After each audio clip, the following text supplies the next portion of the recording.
Corona vaccination में केरल का करिश्मा। PM Modi भी हो गए केरल मॉडल के कायल। 1 मई को जारी केंद्र सरकार के आंकड़े बताते हैं कि केरल और आंध्र प्रदेश सिर्फ 2 ऐसे राज्य हैं जिन्होंने केंद्र से मिली वैक्सीन की एक एक बूंद का बेहतरीन तरीके से इस्तेमाल किया है। इन राज्यों को केंद्र से जितनी डोज मिले उनसे ज्यादा लोगों को वैक्सीन लगाई गई। इन राज्यों ने केंद्र की तरफ से संभावित वेस्टेज के रूप में मिली वैक्सीन के डोज का भी समुचित तरीके से इस्तेमाल करते हुए टीकाकरण अभियान चलाया। केरल में वैक्सीन का 0 वेस्टेज इसलिए हुआ क्योंकि राज्य में वैक्सीन के स्टोरेज के लिए बेहतर तरीके से प्रोटोकॉल का पालन किया गया। राज्य अपने प्रशिक्षित हेल्थ वर्कर्स की फौज और जनता के सहयोगात्मक रवैये से ये उपलब्धि हासिल कर पाया। केरल के मुख्यमंत्री पी विजयन ने ट्वीट कर जानकारी दी कि केरल को केंद्र सरकार से 73,38,806 वैक्सीन की डोज मिली हैं, जबकि हमने 74,26,164 डोज का इस्तेमाल किया है। उन्होंने कहा कि हमने हर वायल में वेस्टेज के हिसाब से मिली अतिरिक्त डोज का भी सही इस्तेमाल किया है। उन्होंने कहा कि हमारे स्वास्थ्य कर्मी, खासकर नर्सें, पूरी तरह से कुशल हैं और इसके लिए वे बधाई की पात्र हैं। वहीं केरल के सोशल सिक्योरिटी मिशन के एग्जीक्यूटिव डायरेक्टर डॉक्टर मोहम्मद अशील ने कहा कि हमारी नर्सें अपने काम में माहिर हैं। हमने उनसे वैक्सीन के 0 वेस्टेज के लिए कहा था। राज्य की नर्सों ने यह लक्ष्य हासिल कर लिया, जिसके बाद पीएम नरेंद्र मोदी ने केरल मॉडल की तारीफ करते हुए ट्वीट किया। उन्होंने ट्वीट में राज्य के स्वास्थ्य कर्मियों की तारीफ की थी।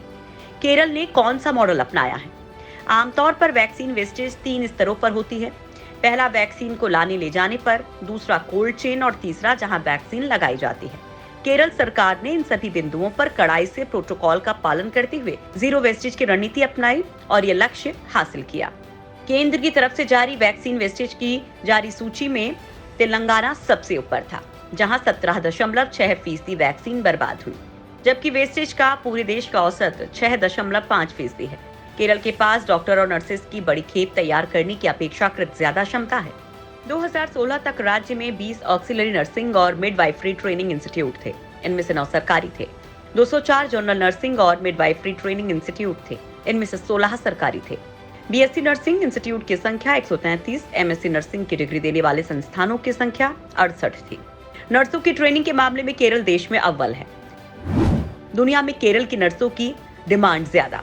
केरल की नर्सों का दुनिया भर में सम्मान है। अपनी क्षमता और समर्पण से उन्होंने ये जगह बनाई है। यहाँ तक कि प्रधानमंत्री नरेंद्र मोदी को कोविड-19 की पहली डोज देने वाली 2 नर्सों में से एक केरल से थी।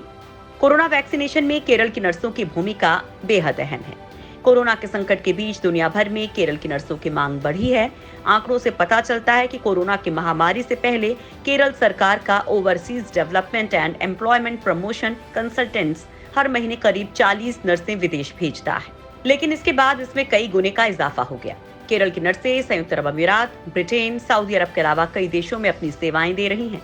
आयरलैंड, माल्टा, जर्मनी, नीदरलैंड और बेल्जियम ने भी भारत सरकार से नर्सों के रिक्रूटमेंट को लेकर संपर्क किया है। ODEPC के अनुसार विदेश में नर्सों को काफी अच्छा सैलरी पैकेज ऑफर होता है। कोरोना की आपदा के बाद इसमें बढ़ोतरी हुई है। दुबई में भारतीय नर्सों को पहले 80,000 से 1 लाख रुपए महीने की सैलरी मिलती थी, जो अब बढ़कर 2 लाख से 2.5 लाख रुपए महीना हो चुका है।